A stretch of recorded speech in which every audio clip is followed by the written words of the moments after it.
Hello friends, स्वागत है आप सभी का आपके अपने यूट्यूब चैनल शांभवी स्टडी पर।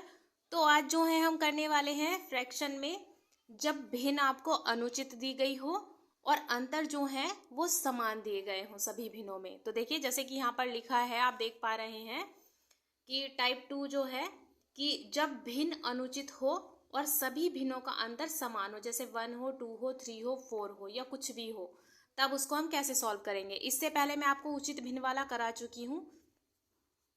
अगर आप लोगों ने वो वीडियो नहीं देखा है तो जा करके उस वीडियो को आप लोग देख सकते हैं। और अगर आप लोग मेरे चैनल पर नए हैं तो प्लीज़ चैनल को सब्सक्राइब कर लीजिए ताकि आने वाले वीडियो का नोटिफिकेशन आप लोगों को मिल जाए। तो चलिए शुरू करते हैं। तो देखिए जैसे यहाँ पे हमें ये भिन्न दी गई है, तो सबसे पहले हमें क्या करना है, इसको सॉल्व करने के लिए हमें देखना है कि जो भिन्न दी गई है वो उचित है या अनुचित है। तो देखिए यहाँ पर ये 30 है, ये 25 है, 30 और 25। तो देखिए यहाँ पर जो है ये अंश होता है, ये हर होता है। तो जो है अंश है, तो ये अंश जो है आपके हर से बड़ा है। ठीक है, जो हर दिया गया है अंश जो है ये बड़ा है।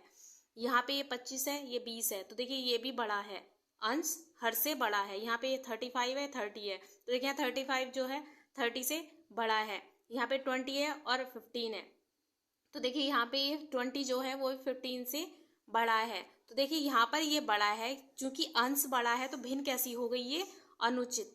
ठीक है, तो आपको यहाँ पे लिख लेना है कि भिन्न जो है वो कैसी हो गई, भिन्न अनुचित हो गई। ठीक, भिन्न अनुचित हो गई। अब देखिए आप यहाँ पे कैसे करेंगे। अब देखिए इनका अंतर देखिए, तो देखिए हम यहाँ पे लिख लेते हैं अंतर।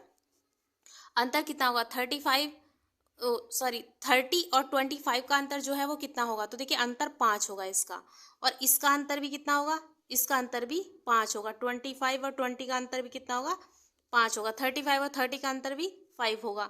20 और 15 का अंतर भी जो है वो भी कितना होगा, 5 होगा। तो देखिए अंतर जो है, अंतर आपका क्या आया, समान आया। तो ठीक है, अब आपको क्या करना है, जब भिन्न अनुचित हो और अंतर समान हो, तो देखिए यहाँ पर जो है उचित भिन्न का उल्टा होता है। उचित भिन्न में हम क्या कर रहे थे कि जब भिन्न उचित थी और हर समान था, मतलब अंश और हर का जो है अंतर, भिन्न का अंतर समान था, तो उसमें हमने क्या किया था कि जिस भिन्न का अंश सबसे बड़ा होता है वो भिन्न सबसे बड़ी होती है, जिस भिन्न का अंश सबसे छोटा होता है वो भिन्न सबसे छोटी होती है। लेकिन यहाँ पे उल्टा है। यहाँ पे आपको क्या करना है, अगर भिन्न अनुचित हो, जो अंतर है वो आपका समान हो, तो देखिए यहाँ पे जो सबसे बड़ी भिन्न होगी, ठीक है, सबसे बड़ी भिन्न,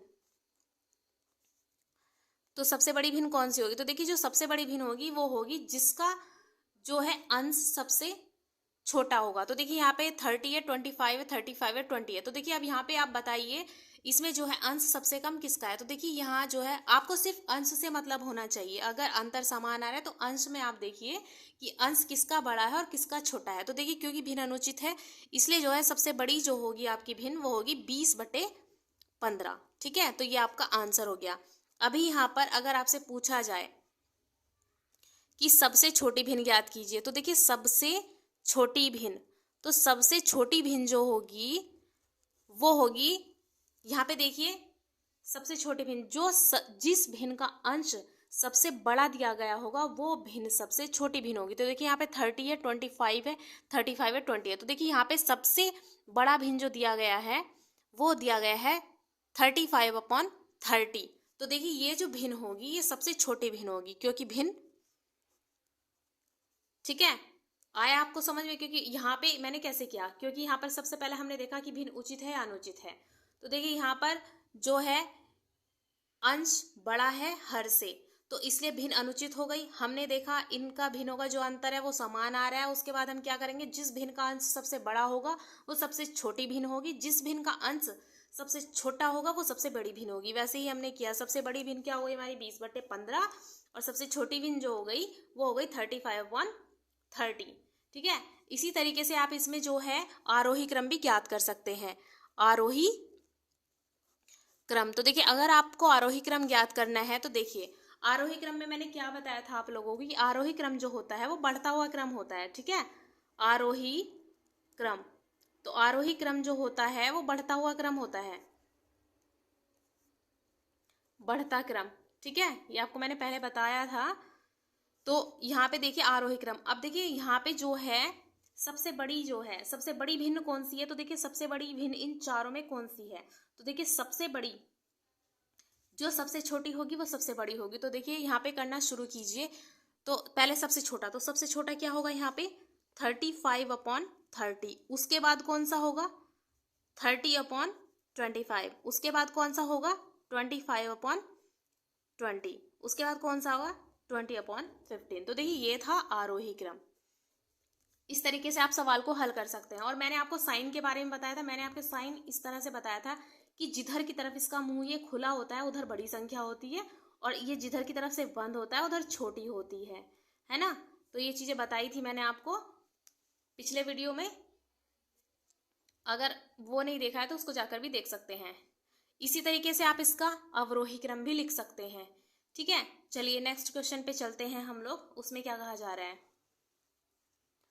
तो देखिए यहाँ पे आपको कहा गया है कि 6/4, 8/6, 4/2 और 10/2 में सबसे बड़ी व सबसे छोटी भिन्न ज्ञात करो।